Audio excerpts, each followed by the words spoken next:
What's up, guys? It's Cody here from Texas Roadshow Shop. We're going to be stationed out in the Dallas, Texas area, so be sure to follow us on IG for more exact details as far as location, address, where we're going to be set up. This is our first YouTube video. We're going to be doing a recap of all the cards that we picked up at the National from just a week ago. So be sure to hit that subscribe button, hit the bell so you get all of our notifications, and follow us on IG so you get all the updates on our new spot. So getting right into it, start off with some cards I already posted on Instagram. This is a 1998 Bowman Peyton Manning rookie auto. It's a 910. Peyton Manning stuff just in general for me, I feel like it's pretty undervalued. I think I have some more that we'll see later throughout this video. But when you look at the prices of these, it just doesn't make sense for, like, in my opinion, a top 5 to 7 quarterback of all time. I think Peyton is super undervalued, especially with him just being inducted into the Hall of Fame. Speaking of undervalued, you'll see more flawless stuff towards the end of this video, but I'm very high on flawless. I think when you look at the difference of prices of flawless compared to treasures, it doesn't make sense that treasures is so much more expensive. I know the rookie stuff in flawless is game used compared to the player worn stuff that is in treasure. So I think there is a lot of value to be had in flawless. So this is the Ichiro PSA 10, and this is actually a lower pop than a lot of like the base stuff now, just because it's a chrome traded and it's from 2001, so the pop reports aren't nearly as high on them. This is one of my favorite cards. This card is so hard to 9.5. I don't remember what the pop is, but it's definitely low. But 1997-98 Stadium Club, I don't even know how to say it, Triumvirate? Sure, let me know in the comments if I did good or not on that. Luminescent Michael Jordan. So this is actually one of the rare inserts from this year's Stadium Club, and obviously with that many die cuts on the card, to get a 9.5, a gem mint on that is huge. 10 centering, just a rare card of, like, in my opinion, the best player to ever play. So definitely couldn't pass that up, especially with the price points I got it at. Another one of my favorite pickups, you're going to hear that at the show because most of the stuff I picked up at the show are like cards I've specifically been looking for. This is a 04.5 Topps Chrome Refractor of Kobe. This is one of my favorite sets, honestly, of all time. Like, I love the photo in it. Topps Chrome photography is just unmatched in my opinion. And it being a refractor is one I definitely needed of Kobe. 1992 Stadium Club Beam Team members only. So it's a little more rare than the base Beam Team. I wasn't really looking for this card going to the National, but I saw it and it was actually priced under comps, and I was able to work a deal on it. So, I mean, I'm never going to turn down a rare Jordan insert in a PSA 10. So this was a huge pickup for me. This is a 2002 SP game used Kobe Magic Dual auto, which they don't have many duels together, out of 25. Obviously, with the unfortunate passing of Kobe, you're not, like, there's literally never going to be more Kobe on-card stuff ever made.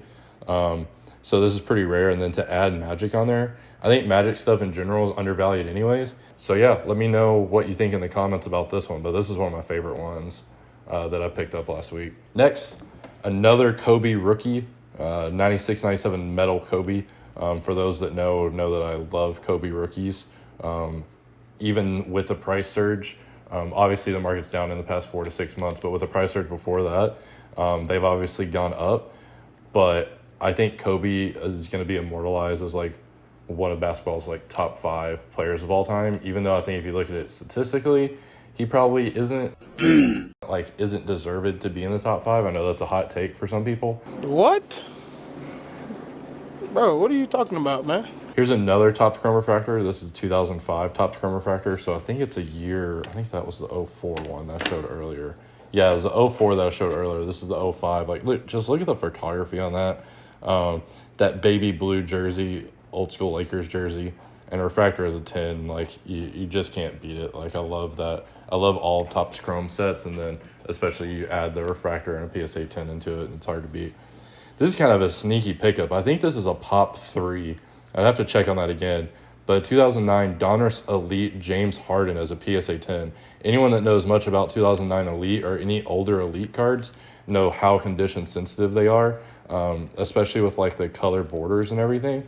But I mean, if you look at this card for how, like, dark the borders are, It's in such great shape as a PSA 10. Like I said, I think it's a pop 3.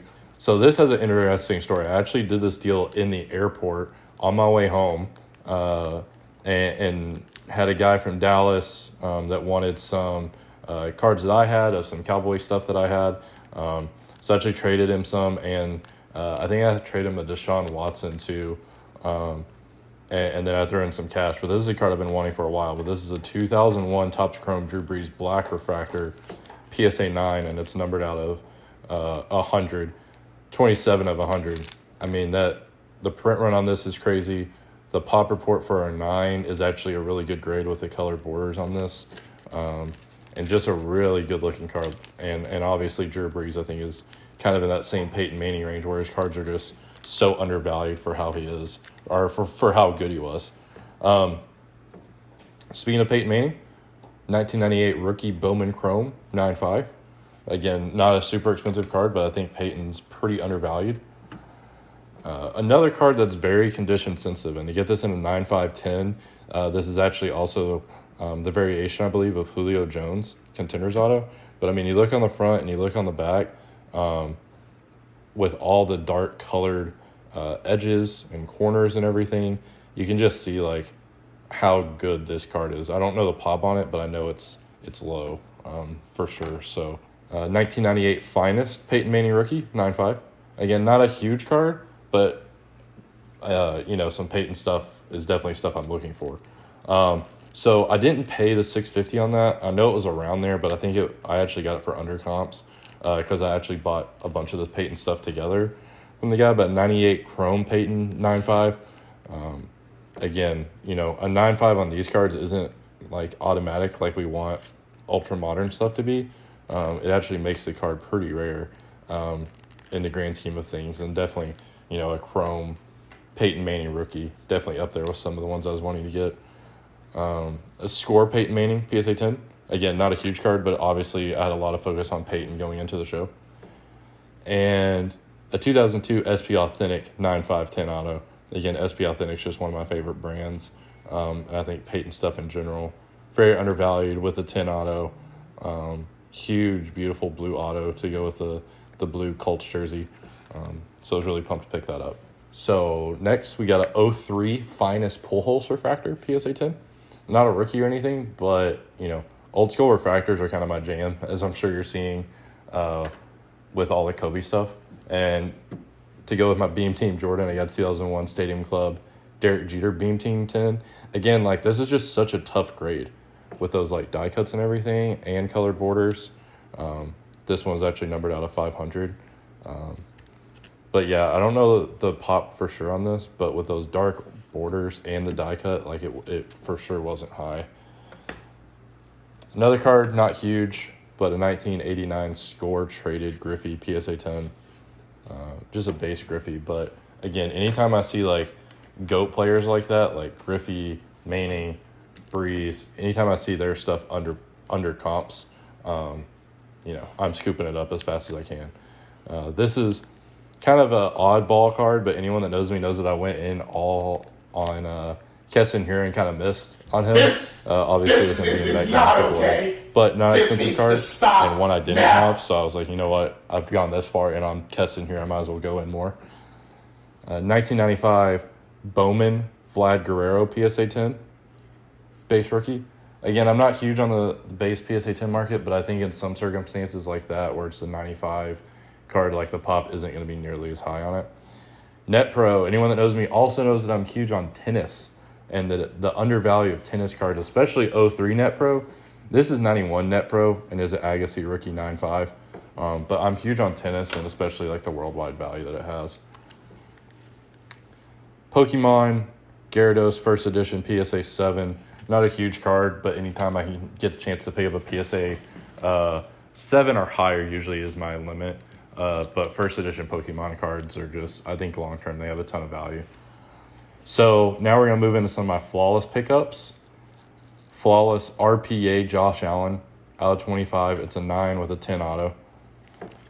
Again, 9's not that bad of a grade. It actually helps the value on these cards with how thick they are. They're not an easy grade. And when you look at it and there's a 4x difference between his NT player worn RPA versus his flawless game used RPA from a box that also is like triple the price point of NT. It's huge value. Peyton Manning got the Sapphire color match. Again, like you look, this is sticker at $375. I think I paid around $300 for it. Like when you look at that on cards, like it doesn't make sense that this card is only $300. It's a Peyton Manning blue out of 3 on card auto from one of the best quarterbacks of all time. I feel like his stuff in general is undervalued now. Next up, Jalen Hurts, Sapphire, rookie, flawless auto out of 10. I think that could be huge. Flawless ruby, red, Tua out of 20. Again, this is the stuff that I really had in mind going into the show that like I wanted to pick up. I wanted to go in hard on flawless. Obviously, mission accomplished. Got a rookie jersey auto. I think that's glove. Could be sneaker. Not sure. But again, game use. So it's game use, so I assume it would be part of the shoe or something. Patch auto out of 15 Tua. Got a dual patch with just filthy patches from Jalen Hurts out of 25. Again, like you look at the price on that versus the price of like a true RPA, and it's crazy. And then this one, signature gloves, and that was one of 25 too.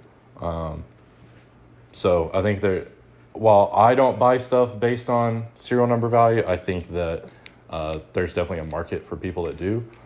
So definitely pick that up when I could. And now for the 4 biggest cards I picked up at the National, we got the flawless rookie patch auto red out of 15 of Trae Young. We got the flawless RPA 3-color patch out of 22 of Trae Young. We got the flawless RPA 1 of 10. And I think these are actually the true RPA, but I threw this into... it is a rookie jersey auto of Trae Young out of 10. And then my biggest pickup of the show, definitely the Emerald RPA of Trae Young out of 5. I mean, with how good that patch is, good auto on it. You look at this, I think I got this for like the $10,000 range for an out of 5 game used RPA of Trae Young. Like, look how much his true RPA is from Treasures. And that's out of 99. Like, for how scarce this is, it's crazy that the value isn't higher. So there we go, guys. That is my national recap. Again, be sure to follow me on Instagram at Texas Roadshow Shop. Be sure to subscribe, hit the bell so you can get all of our video notifications. But until next time, guys, I'm out. See you later. Hope you enjoyed this national recap video, and I'll catch you in the next one.